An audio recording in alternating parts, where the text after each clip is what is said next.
What if I told you that buying your dream truck could quickly turn into that of your nightmares? We've seen the mistakes happen. I've made them myself. I'll try to get a steal on a pre-owned lifted truck. Today I'm gonna pull back the curtain on all the red flags, the missteps that you need to watch out for when buying a lifted truck.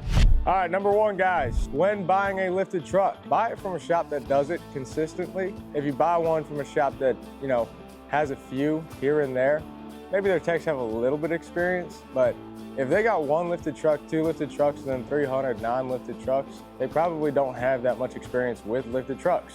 And so in that case, if something does fail down the line when you're driving out of that dealership or a month down the line, they won't know how to fix it. And that actually leads right into my second point, is the dealership actually doing the work.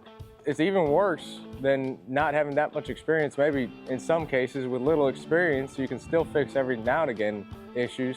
But if they didn't do the work at all, they don't know what the heck is on the truck. And so you got a 6-inch kit with all these different brackets and cross members and extenders for the brake, all these different things, right? And they don't know what the heck these things are. And they don't even know if this kit has it. And so even if they have these trucks, even if they have several of them, and they didn't actually do the work, then you have no backing whatsoever.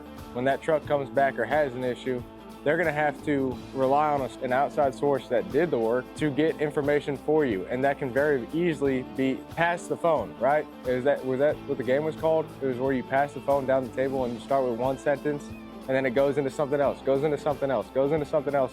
By the time you hear about it, you might have completely wrong information, instead of being able to take it to the direct source of who built this truck. Even if it's a small shop. If it's a small shop, but they're pumping out 20 vehicles a week, they're pumping out 10 vehicles a week, I trust those guys way more than a large dealership that is getting their supplies from a spot that does 300 vehicles a week. Because then, guess what? Now you've got possible miscommunication between these two companies. So get the truck that is from a direct source, from that shop, with the techs there on site, able to back the work. That way you don't have the miscommunication from other shops. Hopefully they have a warranty on it.